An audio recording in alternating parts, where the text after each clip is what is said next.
नमस्कार, आपणा सर्वांचं दक्ष टाइम 24 लाईव्ह मध्ये सहर्ष स्वागत।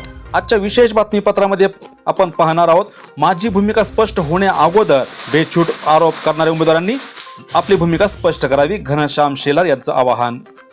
विधानसभेच्या निवडणुकीतील उमेदवारी संदर्भात घडलेल्या स्थित्यंतरामध्ये काँग्रेस पक्षाची उमेदवारी न मिळाल्यानं प्रहार पक्षाचा आधार घेऊन उमेदवारी अर्ज दाखल केला। मात्र काँग्रेस पक्षाच्या वरिष्ठांच्या आदेशानं अर्ज मागे घ्यावा लागला, परंतु त्या प्रकरणामध्ये आरोपांची सत्र सुरू झाल्यानं मनाला असंख्य वेदना होऊ लागल्या। म्हणून माझी भूमिका स्पष्ट करण्या अगोदर बेछूट आरोप करणाऱ्या उमेदवारांनी लवकरात लवकर त्यांची भूमिका स्पष्ट करावी, असे आवाहन घनश्याम शेलार यांनी पत्रकार परिषदेत केले। दक्ष टाइम्स 24 ला बोलताना घनश्याम शेलार म्हणाले, नमस्कार, मी विधानसभेच्या निवडणुकीसाठी इच्छुक उमेदवार म्हणून काँग्रेस पक्षाकडे उमेदवारीसाठीची मागणी केलेली होती। महाविकास आघाडीच्या जागा वाटपामध्ये काँग्रेस पक्षानं शेवटच्या क्षणापर्यंत ही जागा काँग्रेस पक्षाला सुटावी यासाठीचा प्रयत्न केला। तिढा निर्माण झालेल्या जागा महाराष्ट्रात ज्या होत्या त्याच्यामध्ये श्रीगोंदा होती, हे प्रकर्षानं आपल्या सगळ्यांना जाणवत होतं। माझ्यासाठी पक्षाचे नेते आदरणीय बाळासाहेब थोरात साहेब असतील, पक्षाचे प्रदेशाध्यक्ष नानाभाऊ पटोले असतील, पक्षाचे प्रभारी रमेश चेन्नीथला साहेब असतील, यांनी खूप प्रयत्नाची पराकाष्ठा ही जागा काँग्रेस पक्षाकडे सुटावी याच्यासाठी केली। दुर्दैवानं ती जागा काँग्रेस पक्षाला सुटली नाही। त्यानंतर मी कार्यकर्त्यांच्या आग्रहाखातर अपक्ष उमेदवारी अर्ज भरलेला होता।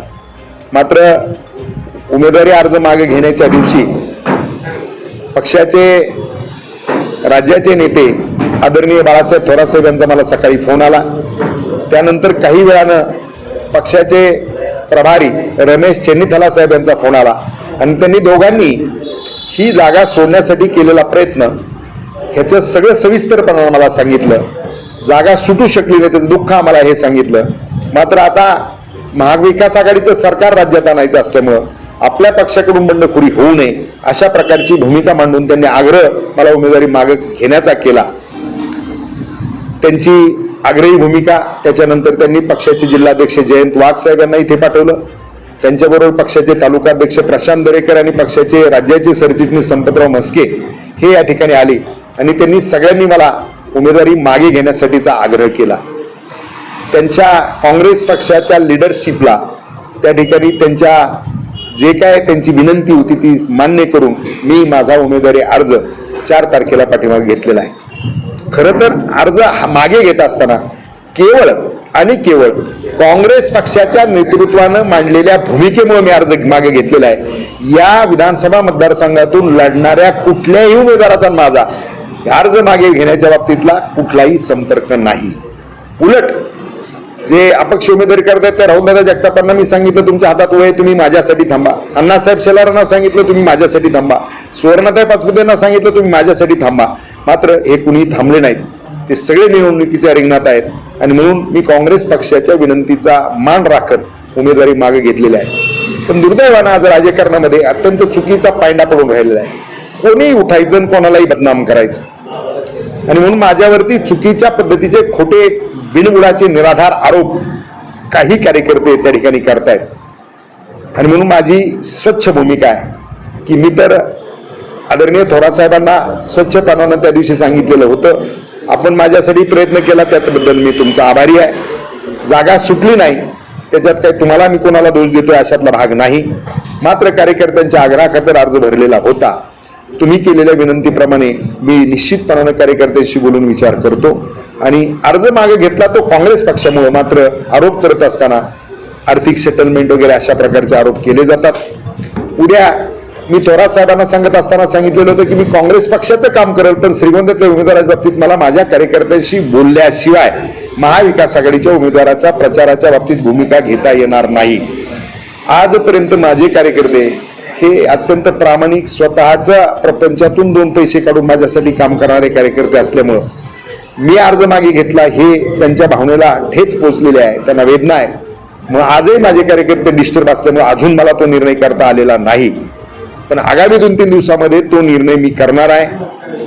मग त्याच्या अगोदर माझी भूमिका अशी आहे की आता मला मदत करा अशा प्रकारची सगळीच भूमिका मांडतायत। मी निर्णय करत असताना मला जो निर्णय करायचा आहे तो निर्णय केल्यानंतर नेत्यांनी माझ्यावर आरोप करण्यापेक्षा आता जे लोक आरोप करतायत त्या आरोपात तथ्य आहे का हे प्रमुख नेत्यांनी जाहीर करण्याची आवश्यकता आहे. त्यांनी सांगितलं पाहिजे की हो हे आरोप खोटे आहेत की खरे आहेत, हे स्वच्छ त्यांनी भूमिका केली पाहिजे.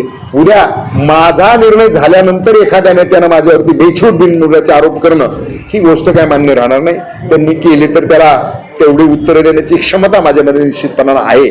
आता निर्णय काय होणार आहे ते मला अजून सांगता येत नाही, कारण हा निर्णय पूर्णपणानं माझ्या प्रामाणिक कार्यकर्त्यांवरती अवलंबून आहे.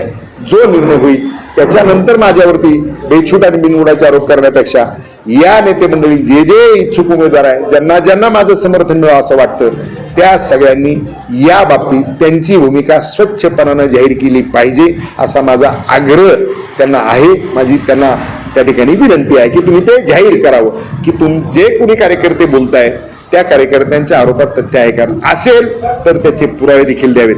मी सद्गुरू संत शेख मोहम्मद महाराजांना मानणारा कार्यकर्ता आहे. माझ्या बाजूने मी एवढंच सांगेन की जे जे इच्छुक उमेदवार आहेत ते माझ्याकडे येऊन माझ्या घरातून आदरातिथ्य पाहुणचार घेऊन गेलेले आहेत. मी मात्र कोणाच्या कशालाही निंदा नाही, ही सद्गुरू संत शेख मोहम्मदवारांची शपथ घेऊन सांगतो.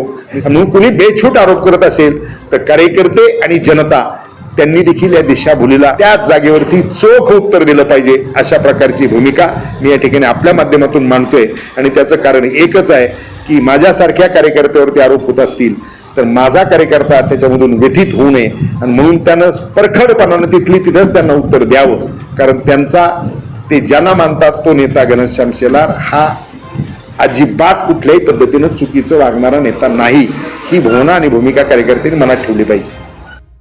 राजकारणामध्ये काम चांगले असो वा चुकीचे आरोप हे होतच असतात, परंतु नाण्याला दोन बाजूही असतात. आरोप करणाराने तसेच ज्यांच्यावर आरोप होत आहेत यांनी सुद्धा तारतम्य व व्यवहारात पारदर्शकता आणल्यास व भूमिका एकसमान ठेवल्यास नवीन पिढीस उत्तम संदेश जाऊ शकेल असा सूर नागरिकातून येताना दिसत आहे. आजच्या खास वृत्तावर तुर्तास इथेच थांबू. पुन्हा भेटू नवनवीन बातम्यांमध्ये. तोपर्यंत जय हिंद. दक्ष टाइम 24 लाईव्ह, श्रीगोंदा.